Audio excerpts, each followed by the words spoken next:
सगळ्यांना या दीपावलीच्या मनापासून खूप खूप शुभेच्छा।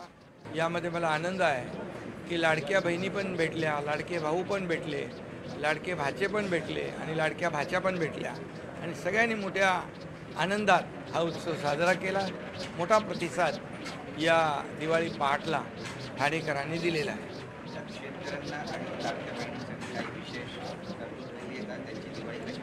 शेतकरी यावर संकटात आहे, इकडे आनंद आहे। जे बळीराजाच्या डोळ्यात अश्रू होते, परंतु त्यावेळेस देखील बांधावर आम्ही सर्वजण गेलो, शिवसेनेची मदत केली। त्याचबरोबर सरकारने देखील मी सांगितलं होतं की शेतकऱ्यांची दिवाळी काळी होऊ देणार नाही, ते आम्ही पाळलं आणि शेतकऱ्यांच्या खात्यात दिवाळीपूर्वी पैसे जाऊ लागले, जमा होऊ लागले।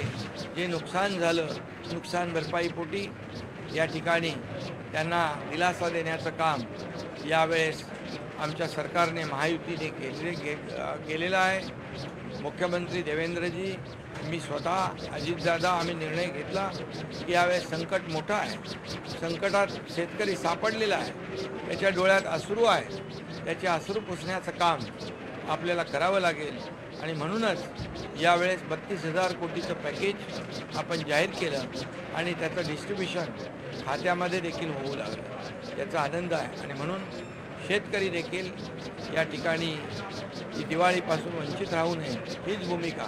आणि बाकी शिवसेना पक्षाच्या वतीने आपण पाहतोय की अनेक ठिकाणी जिथं पूर परिस्थिती होती तिथं आमचा कार्यकर्ता राबताना दिसतोय, मदत करताना दिसतोय, त्यांच्या घरातला चिखल साफ करताना दिसतोय, त्याचं घर उभं करताना दिसतोय। आणि म्हणून मी जिथं गेलो तिथं ताबडतोब त्या ठिकाणी आमचे पालकमंत्री प्रताप सरनाईक यांनी जिथं पुलाची आवश्यकता होती, रस्त्याची आवश्यकता होती, त्या ठिकाणी त्याचं भूमिपूजन देखील केलं।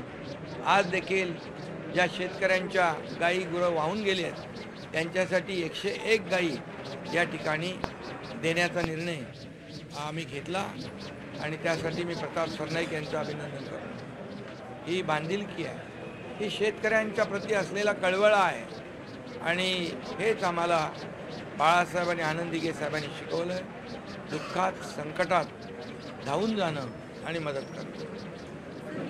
केंद्र सरकारने देखील महाराष्ट्र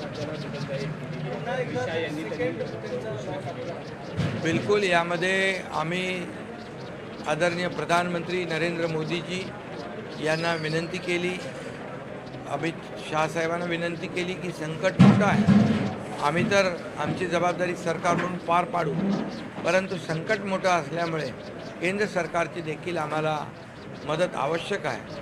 आणि मोदीजी नेहमी शेतकऱ्याच्या मागे उभे राहिलेले आहेत, याही वेळेत ते मागे उभे राहतील।